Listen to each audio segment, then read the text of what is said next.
Hello mga kasari, sari-sari store update ang vlog po natin ngayon.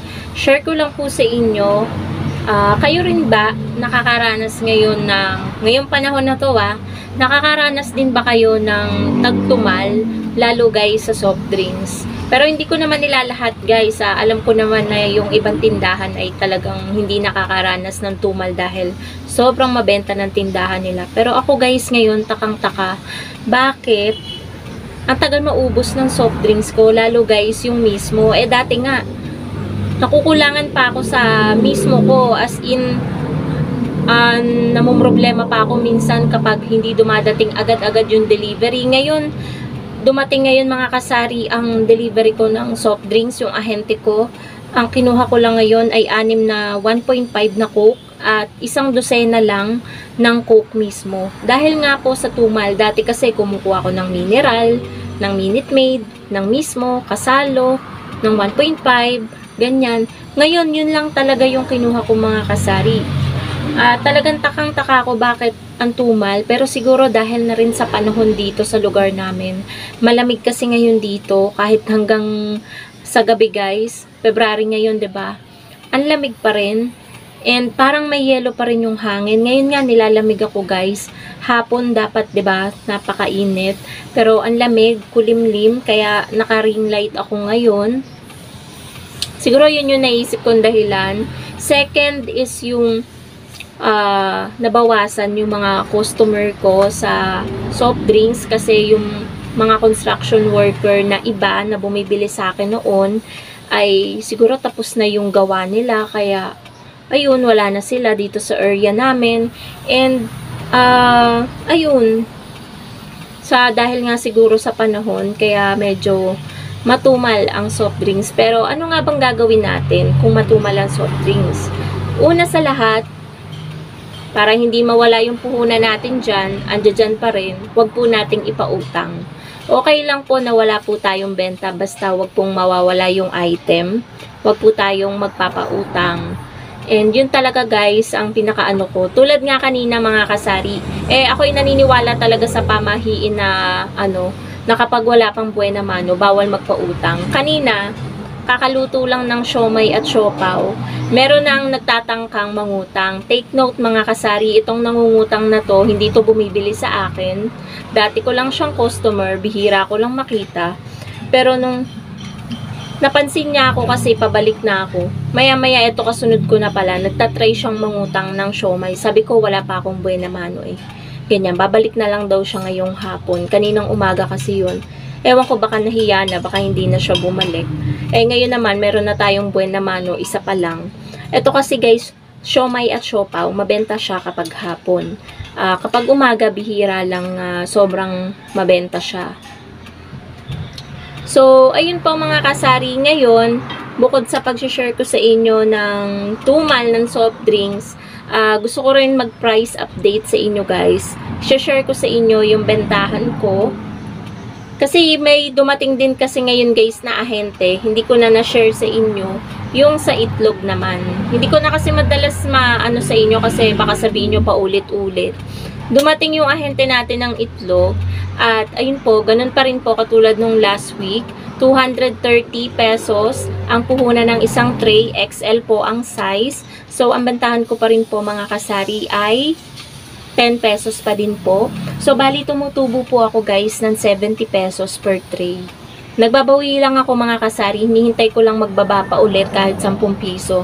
Para tayo naman guys ay magro-roll back din. Gagawin na nating 9 pesos. Pero, ayun, 230 pa din. Kapag bumaba pa siya, at least 220, gagawin na nating 9 pesos yung bentahan natin. Kasi kung bababa siya ng 220, kung 9, may tubo pa rin tayong 50 pesos, 'di ba? Kung 9, kung bababa ng 220, yun yung pinakapalugit ko guys para ako ay mag-roll back. Para may tubo pa rin tayo kahit papano na 50 pesos per tray sa XL. Yun lang po yung tinitinda ko mga kasari na egg, yung XL. At kumuha ko guys kanina ng 2 tray.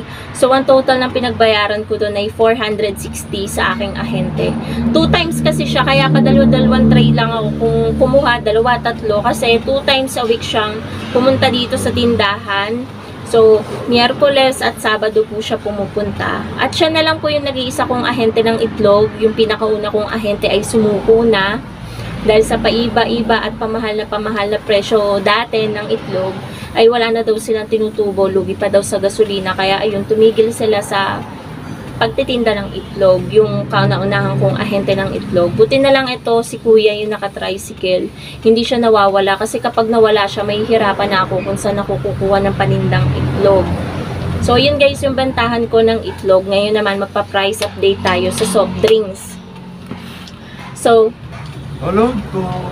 okay guys, let's continue. Meron lang pong nagpa-load sa GCash. Kaya, ayun, eto guys, oh. So, meron na agad tayong kita dito na 5 pesos. Kaya napahinto ako guys kasi itong gamit ko sa pagbablog, ito din yung gamit ko sa paglo-load. Kaya pasensya na guys. Ngayon, magpa-price update po tayo mga kasari sa paninda ko po mga soft drinks. So, ayan. Sa Coke mismo, Royal mismo, at Sprite mismo mga kasari, ang bentahan ko po nito ay 20 pesos. Alam po kasi sa ibang lugar, 25 pesos or 28 pa nga yung bentahan nila nito. Dito guys, sa tindahan ko, 20 pesos lang. At sa mga kalapit kong tindahan, 20 pesos din yung bentahan nila nito. So, dito kasi guys, 190 pesos per dozen yung puhunan nito. So, pumapatak po mga kasari na 15.83 yung puhunan po nito. So, meron lang tayo dito na halos 4 pesos na tubo mga kasari. Kasi pamahal ng pamahal kada year ang mga soft drinks. Yearly po nagtataas ang soft drinks. Kaya ayun, wala po tayong magawa.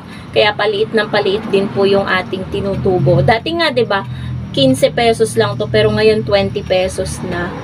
Sa Mountain Dew mga kasari, 20 pesos din yung aking bentahan kahit medyo mura-mura. Tulad na yung mga mismo ko. Ayun naman yung Mountain Dew ko, binibili ko naman kay Dali. Medyo mababa ng konti yung puhunan kay Dali. Kaya medyo malaki-laki din yung tubo natin sa Mountain Dew kaysa dito sa mga mismo natin na soft drinks. Tapos meron din akong RC Cola tsaka root beer. Yun guys ang magka same price dito sa tindahan. 15 pesos po yung aking bentahan. So, kukuha lang ako guys ng sample dito sa ating ref. Ayan. Ito po yung tinitinda ko ngayon na root beer. RC's root beer. Ayan. Ito ay, ilang ml ba to? Mahirap siyang hanapin. 237 ml. And itong RC Cola ay ayun, same sila. 237 ml din. Kaya pala magkasinlaki sila. Ayan o. 15 pesos lang to guys dito sa aking tindahan. Ayan. May naghahanap kasi talaga ng RC guys. Kaya kahit plastic bottle, nung nakakita ko kay Dali, ginrab ko na guys. Bumili na ako. Kasi sayang din guys yung mga naghahanap. Ang next naman po sa soft drinks, 'di ba? Soft drinks lang usapan natin. Sinama ko na yung root beer. Kasalo. Ang kasalo ko po mga kasari dapat 30 pesos na. Nahihirapan lang akong mag-adjust. Kasi 30 pesos sa mga kalapit ko. Inisip ko, stay ko pa rin sa 28 kasi parang pinaka-advantage ko na mas mura ako ng 2 pesos. Pero wag na wag akong papayag na walang bote na dala si customer kasi doon ako lulugi. Or patas lang. Parang bawi ko lang yung puhunan, kumbaga. Wala akong tutubuin. Parang ganon, guys. So, hindi pwedeng walang bote. Kapag walang dalang bote, automatic deposito. Kahit pa yan kapitbahay, kahit pa yan kamag-anak, kailangan may deposito. At alam naman nila yun, guys, na mahigpit talaga ako pagdating sa bote ng kasalo. Kasi, guys, syempre binibili din natin yan eh. Kapag kulang yung sa shell natin, di ba, 12 dapat yun. Kung kulang man ng isa, magpabayad tayo niyan sa ahente. Hindi naman libre ang bote eh. Tayo nga, nagsimula tayo hanggang sa maparami natin na binibili talaga natin yan. Kaya talagang dapat mahigpit po tayo. Deposit agad, ganun.